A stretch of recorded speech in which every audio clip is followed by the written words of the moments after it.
Hello dear student, कैसे हैं आप सब लोग। आशा करता हूं कि आप सब लोग बहुत अच्छे होंगे और अपनी तैयारी बहुत अच्छे से कर रहे होंगे। माँ बाप के सपना पूरा करने के लिए साथियों आरआरबी ग्रुप डी के सिलेबस के अनुसार पढ़ेंगे और साथियों आप लोग उसका बार बार रिवीजन करेंगे और तब देखिए अगर कैसे नहीं सिलेक्शन आपका होता है।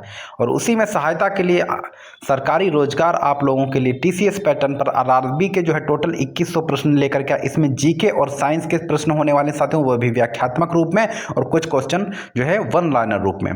तो साथियों व्हाट्सएप पे दिए गए नंबर पे आप लोग जो है व्हाट्सएप पे मैसेज कीजिए। 21 रुपये में मात्र ये पीडीएफ आप लोगों को प्रोवाइड कर दी जाएगी। और साथियों मेरी मेहनत अगर अच्छी लग रही है तो साथियों वीडियो को लाइक शेयर और चैनल को सब्सक्राइब कर दीजिएगा और सबसे पहले वीडियो पाने के लिए आप लोग जो है बेल आइकन को भी दबा दीजिएगा। चलिए साथियों बिना देरी के हम पहले क्वेश्चन से स्टार्ट करते हैं।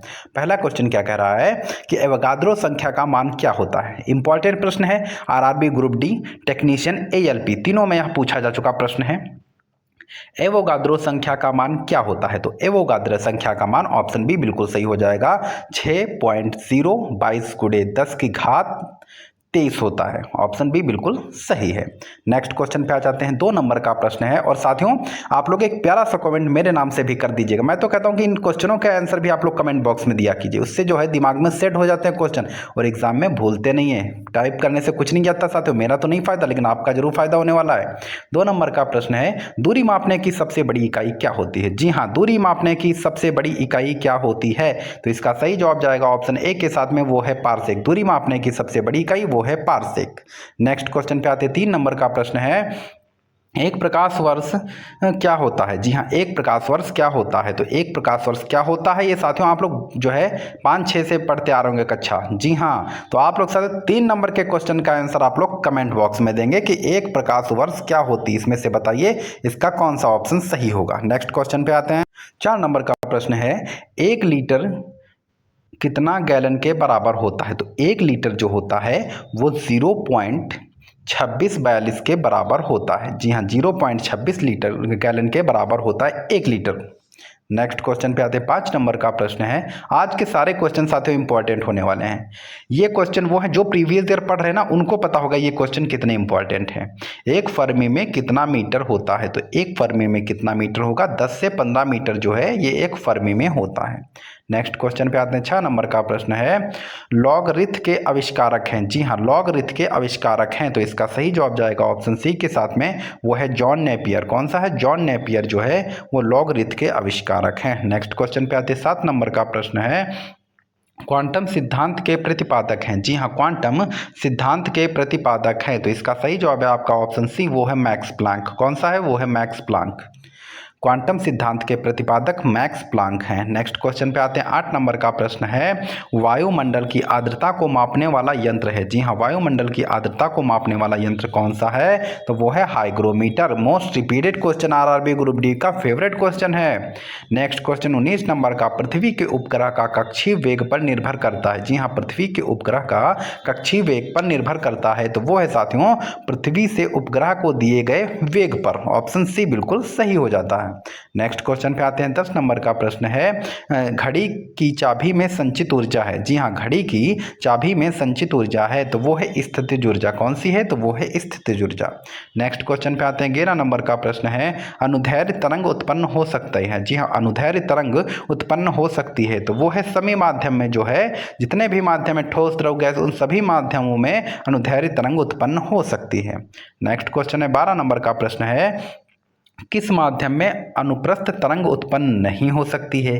तो वो साथियों हवा जो है, इनमें से जो हवा है उसमें अनुप्रस्थ तरंग उत्पन्न नहीं हो सकती है। नेक्स्ट क्वेश्चन पे आते हैं। 13 नंबर का प्रश्न है, प्रतिबल और विकृति का अनुपात क्या कहलाता है। जी हाँ, प्रतिबल और विकृति का अनुपात क्या कहलाता है। तो इसका सही जवाब है आपका ऑप्शन ए, वो है प्रत्यास्थ गुणांक। क्या कहलाएगा, प्रत्यास्थ गुणांक कहलाएगा। ऑप्शन ए बिल्कुल सही है। नेक्स्ट क्वेश्चन पे आते हैं। 14 नंबर का प्रश्न है, पनडुब्बी किस पर आधारित होती है। पनडुब्बी किस पर आधारित होती है। तो आपका ऑप्शन बी बिल्कुल सही हो जाएगा, वो है आर्किमिडीज सिद्धांत पर पनडुब्बी जो है यह आधारित है। नेक्स्ट क्वेश्चन पे आते हैं। 15 नंबर का प्रश्न है, तरंग अपश्रव्य कही जाती है। जी हाँ, तरंग अपश्रव्य कही जाती है जब उसकी आवृत्ति कितनी होती है, जब उसकी आवृत्ति जो है 20 हर्ट्ज से कम होती है तो उस तरंगों को अपश्रव्य तरंग कहा जाता है। नेक्स्ट क्वेश्चन पे आते हैं। 16 नंबर का प्रश्न है, यदि तरंग की लंबाई का मान आधा कर दिया जाए तो ध्वनि का वेग क्या होगा। यदि तरंग की लंबाई का मान आधा कर दिया जाए तो ध्वनि का वेग जो है यह अपरिवर्तित रहेगा। ऑप्शन सी बिल्कुल सही है। नेक्स्ट क्वेश्चन 17 नंबर का प्रश्न है, गोलीय दर्पण की फोकस दूरी उसकी वक्रता त्रिज्या की होती है। जी हाँ, गोलीय दर्पण की फोकस दूरी उसकी वक्रता त्रिज्या की होती है, तो वो है आधी। कितनी होगी? वो है आधी। ऑप्शन ए बिल्कुल सही है। नेक्स्ट क्वेश्चन पे आते हैं 18 नंबर का प्रश्न है, उत्तल दर्पण द्वारा बना प्रतिबिंब होता है। उत्तल दर्पण द्वारा बना प्रतिबिंब होता है तो वो कैसा होगा? वो काल्पनिक होगा और सीधा होगा। जी हाँ, उत्तल दर्पण द्वारा बना प्रतिबिंब कैसा होता है? तो वो काल्पनिक और सीधा होता है। नेक्स्ट क्वेश्चन 19 नंबर का प्रश्न है, फोटोग्राफिक कैमरे का अभिदृश्यक लेंस होता है। जी हाँ, फोटोग्राफिक कैमरे के अभिदृश्यक लेंस होता है तो वो होगा उत्तल लेंस। कैसा होगा? वह उत्तल लेंस होता है। मोस्ट इंपॉर्टेंट क्वेश्चन है साथियों, कई बार पूछा गया, चाहे technician, ALP, RRB group D, सभी में यहाँ तक कि RPF में पूछा गया प्रश्न है, E बराबर MC² को किसने प्रतिपादित किया था। E बराबर MC² को किसने प्रतिपादित किया था? तो इसको जो आइंस्टीन ने प्रतिपादित किया था। ऑप्शन बी बिल्कुल सही है। नेक्स्ट क्वेश्चन पे आते हैं 21 नंबर का प्रश्न है, थोरियम का नाभिक को बदला जा सकता है। जी हाँ, थोरियम का नाभिक को बदला जा सकता है तो इसका सही जवाब है आपका ऑप्शन ए, वो है यूरेनियम में। नेक्स्ट क्वेश्चन है 22 नंबर का प्रश्न है, फ्यूज के पदार्थ का होना चाहिए। फ्यूज के पदार्थ का क्या होना चाहिए? उसका क्या होना चाहिए? उसका निम्न गलनांक होना चाहिए। जी हाँ, उसका निम्न गलनांक होना चाहिए, तभी वह फ्यूज के रूप में कार्य कर सकता है। 23 नंबर का प्रश्न है, परमाणु बम आधारित है। तो परमाणु बम जो है किस आधार पर आधारित है? तो उसका आधार होता है नियंत्रित नाभिकीय विखंडन। यह परमाणु बम का जो है वह आधारित है। नेक्स्ट क्वेश्चन है 24 नंबर का प्रश्न है, हाइड्रोजन बम आधारित है। तो हाइड्रोजन बम जो होती है वो श्रृंखला अभिक्रिया और परमाणु संलयन दोनों पर आधारित होती है। ऑप्शन सी बिल्कुल सही है। नेक्स्ट क्वेश्चन पे आते हैं 25 नंबर का प्रश्न है, पॉजिट्रॉन की खोज किसने की थी? तो पॉजिट्रॉन की खोज जो है एंडरसन ने की थी। पॉजिट्रॉन की खोज एंडरसन ने की थी। नेक्स्ट क्वेश्चन है 26 नंबर का प्रश्न है, 1 वाट घंटा बराबर होता है। 1 वाट घंटा किसके बराबर होता है? तो 1 वाट घंटा जो है 3.6 गुणे 10 की घात 3 जूल के बराबर होता है। 103 जूल के बराबर होता है। नेक्स्ट क्वेश्चन पे आते हैं 27 नंबर का प्रश्न है, प्रकाश की गति न्यूनतम होती है। तो प्रकाश की गति न्यूनतम होगी, कांच में गुजरने से प्रकाश की गति न्यूनतम हो जाती है। नेक्स्ट क्वेश्चन पे आ जाते हैं साथियों, 28 नंबर का प्रश्न है, तड़ित चालक बनाए जाते हैं। जी हाँ, तड़ित चालक बनाए जाते हैं तो वो बनाए जाते हैं तांबे से। तड़ित चालक जो है वो तांबे से बनाए जाते हैं। नेक्स्ट क्वेश्चन है 29 नंबर का प्रश्न है, किस यंत्र का काम डायनमो के कार्य का उल्टा होता है। जी हाँ, किस यंत्र का कार्य डायनमो के कार्य का उल्टा होता है। तो इसका सही जवाब है आपका ऑप्शन बी, वो है मोटर विद्युत। कौन सी है? तो वो है मोटर विद्युत। नेक्स्ट क्वेश्चन पे आते हैं 30 नंबर का प्रश्न है, चुंबकीय क्षेत्र तीव्रता किससे मापा जाता है। जी हाँ, चुंबकीय क्षेत्र तीव्रता किससे मापा जाता है। तो इसका सही जवाब है आपका ऑप्शन डी, वो है टेस्ला। ऑप्शन डी बिल्कुल सही है। नेक्स्ट क्वेश्चन पे आते हैं 31 नंबर का प्रश्न है, स्कूटर के आविष्कारक कौन है। जी हाँ, स्कूटर के आविष्कारक कौन है? तो वो है ब्रॉडशॉ। कौन है? ब्रॉडशॉ। नेक्स्ट क्वेश्चन पे आते हैं 32 नंबर का प्रश्न है, कॉस्मिक किरण की खोज किसने की थी। जी हाँ, कॉस्मिक किरण की खोज किसने की थी। तो इसका सही जवाब जाएगा ऑप्शन बी के साथ में, वो है विक्टर हैंस। कौन है? विक्टर हैंस के द्वारा कॉस्मिक किरणों की खोज की थी। जी हाँ, कॉस्मिक किरण की खोज विक्टर हैंस के द्वारा की गई थी। नेक्स्ट क्वेश्चन है 33 नंबर का प्रश्न है, एक सामान्य शुष्क सेल में विद्युत अपघट्य होता है। जी हाँ, एक सामान्य शुष्क सेल में विद्युत अपघट्य होता है। तो इसका सही जवाब है आपका ऑप्शन सी, वो है अमोनियम क्लोराइड। कौन सा है? तो वो है अमोनियम क्लोराइड।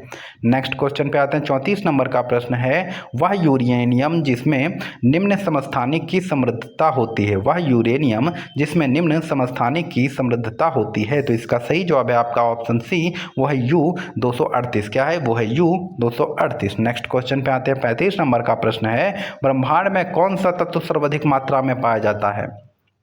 तो वो है हाइड्रोजन। जी हाँ, ब्रह्मांड में कौन सा तत्व सर्वाधिक मात्रा में पाया जाता है। तो वो है हाइड्रोजन। ऑप्शन ए बिल्कुल सही है। नेक्स्ट क्वेश्चन पे आते हैं 36 नंबर का प्रश्न है, यदि पृथ्वी पर वायुमंडल ना होता तो दिन की अवधि होती। तो दिन की अवधि भी अपरिवर्तित रहती। नेक्स्ट क्वेश्चन पे आते हैं 37 नंबर का प्रश्न है, किस विद्युत चुंबकीय तरंग का तरंग दैर्घ्य अधिकतम होता है। जी हाँ, किस विद्युत चुंबकीय तरंग का तरंग दैर्घ्य अधिकतम होता है। तो इसका सही जवाब जाएगा ऑप्शन बी के साथ में, वो है अवरक्त। नेक्स्ट क्वेश्चन पे आते हैं 38 नंबर का प्रश्न है, निम्नांकित में से किस रंग का अपवर्तनांक सबसे अधिक होता है? निम्नांकित में से किस रंग का अपवर्तनांक सबसे अधिक होता है? तो इसका सही जवाब है आपका ऑप्शन बी, वो है बैंगनी। नेक्स्ट क्वेश्चन पे आते हैं 39 नंबर का प्रश्न है, नेत्र गोलक किस सेट द्वारा चलित होता है? जी हाँ, नेत्र गोलक किस सेट द्वारा चलित होता है? तो इसका सही जवाब जाएगा ऑप्शन बी के साथ में, वो है 6 मांसपेशियों से। क्या है? तो वो 6 मांसपेशियों से। नेक्स्ट क्वेश्चन पे आते हैं 40 नंबर का प्रश्न है, सभी अम्लों में सबसे अधिक समान तत्व है? जी हाँ, सभी अम्लों में सबसे अधिक समान तत्व है तो वो है हाइड्रोजन। क्या है? तो वो है हाइड्रोजन। नेक्स्ट क्वेश्चन पे आते हैं 41 नंबर का प्रश्न है, ऑक्सीजन को किस रूप में परिभाषित किया गया है? ऑक्सीजन को किस रूप में परिभाषित किया गया है? तो वो है इलेक्ट्रॉन की हानि के रूप में परिभाषित किया गया है। ऑप्शन डी बिल्कुल सही है। नेक्स्ट क्वेश्चन पे आते हैं 42 नंबर का प्रश्न है, अम्ल का स्वाद कैसा होता? तो अम्ल का स्वाद जो है वो खट्टा होता है। 43 नंबर का प्रश्न है, एक जूल किसके बराबर होता है? जी हाँ, एक जूल किसके बराबर होता है? तो इसका सही जवाब जाएगा ऑप्शन ए के साथ में, वो है 10 की पावर 7 आर्क के बराबर होता है। 10 की घात 7 आर्क के बराबर होता है एक जूल। नेक्स्ट क्वेश्चन पे आते हैं 44 नंबर का प्रश्न है, पिंड का भार शून्य नहीं होगा। पिंड का भार शून्य नहीं होगा। तो इसका सही जवाब है आपका ऑप्शन ए, वो है पृथ्वी के केंद्र पर। क्या है? पृथ्वी के केंद्र पर। नेक्स्ट क्वेश्चन पे आते हैं 54 नंबर का प्रश्न है, वर्षा की बूंद किसके कारण से गोलाकार होती है? वर्षा की बूंद किसके कारण से गोलाकार होती है? तो इसका सही जवाब जाएगा ऑप्शन ए के साथ में, वो है पृष्ठ तनाव। बहुत ज़्यादा बार यह क्वेश्चन पूछा जा चुका है आरआरबी में। नेक्स्ट क्वेश्चन पे आते हैं, जब बर्फ के एक टुकड़े पर दबाव बढ़ाया जाता है तो उसका गलनांक क्या होगा? घट जाएगा, अपरिवर्तित रहेगा, बढ़ जाएगा, या फिर इसमें कोई भी नहीं रहेगा आंसर। तो जब एक बर्फ के टुकड़े को दूसरे टुकड़े पर दबाया जाता है तब उसका जो है गलनांक घट जाता है। जी हाँ, उसका गलनांक कैसा होगा? तो उसका गलनांक जो है वो घट जाएगा। ऑप्शन ए बिल्कुल सही है। नेक्स्ट क्वेश्चन 47 नंबर का, आग पकड़ने के लिए कौन सा फाइबर न्यूनतम प्रवृत्त है? जी हाँ, आग पकड़ने के लिए कौन सा फाइबर न्यूनतम प्रवृत्त है? तो इसका सही जवाब जाएगा ऑप्शन बी के साथ में, वो है सूती कपड़ा। कौन सा है? तो वो है सूती कपड़ा। नेक्स्ट क्वेश्चन पे आते हैं 48 नंबर का प्रश्न है, नॉन स्टिक रसोई के बर्तन पर किसकी परत होती है? जी हाँ, नॉन स्टिक बर्तन जो होते हैं, जो रसोई में प्रयोग करते हैं ताकि नीचे से जले ना वो, उस पर जो है किसकी परत होती है? तो उस पर परत होती है टेफ्लॉन की। किसकी? ऑप्शन सी बिल्कुल सही, उस पर टेफ्लॉन की परत होती है। नेक्स्ट क्वेश्चन पे आते हैं 49 नंबर का प्रश्न है, कौन सी धातु नाइट्रिक अम्ल द्वारा प्रभावित नहीं होती है? जी हाँ, कौन सी धातु नाइट्रिक अम्ल द्वारा प्रभावित नहीं होती है? तो इसका सही जवाब जाएगा ऑप्शन बी के साथ में, वो है सोना। सोना जो है वो नाइट्रिक अम्ल के द्वारा प्रभावित नहीं होती है। नेक्स्ट क्वेश्चन है 50 नंबर का, निम्न में से किसे भारी जल कहा जाता है? जी हाँ, निम्न में से किसे भारी जल कहा जाता है? तो इसका सही जवाब जाएगा ऑप्शन बी के साथ में, वो है ड्यूटेरियम ऑक्साइड। जी हाँ, भारी जल किसे कहा जाएगा? वो कहा जाएगा ड्यूटेरियम ऑक्साइड को। नेक्स्ट क्वेश्चन पे आते हैं 51 नंबर का प्रश्न है, लाफिंग गैस निम्न में से किसे कहा जाता है? जी हाँ, लाफिंग गैस निम्न में से किसे कहा जाता है? तो इसका सही जवाब जाएगा ऑप्शन ए के साथ में, वो है नाइट्रस ऑक्साइड। तो साथियों, आज का सेशन मेरा अगर अच्छा लगा है तो एक प्यारा सा कमेंट और वीडियो को लाइक और शेयर कर दीजिएगा। चैनल को सब्सक्राइब करके बेल आइकन को दबा दीजिएगा साथियों, सबसे पहले वीडियो आपको मिलेगी। और साथियों, ये पीडीएफ आप लोगों के लिए बहुत ज़्यादा जो है अच्छी साबित होगी। साथियों, आप इस पीडीएफ को जल्दी जल्दी ले लीजिएगा साथियों। ऑफर सीमित समय के लिए है। ये मात्र 21 रुपये में आपको साइंस और जी के टोटल 2100 प्रश्न मिलने वाले हैं साथियों। और एक बात मान के चलिए, सफलता का एक मूल मंत्र है। आप लोग जो सपना पूरा करना चाह रहे हैं, अपने माँ बाप का अपना सपना, बेरोजगारी का ठप्पा हटाना चाह रहे हैं ना, तो सरकारी रोजगार की पहचान ही यही है, बेरोजगारी से रोजगार तक। जी हाँ साथियों, बस आप लोग रिवीजन करते रहिए। जितना कंटेंट मैं सिलेबस के अनुसार दे रहा हूँ उसका रिवीजन करते रहिए। आप यकीन मानिए साथियों, साइंस हो या जीके हो, फुल में फुल मार्क्स आएंगे, उसकी वजह से आपका सिलेक्शन नहीं रुकेगा। तो अपना प्यार यूं ही बनाए रखें। धन्यवाद। जय हिंद।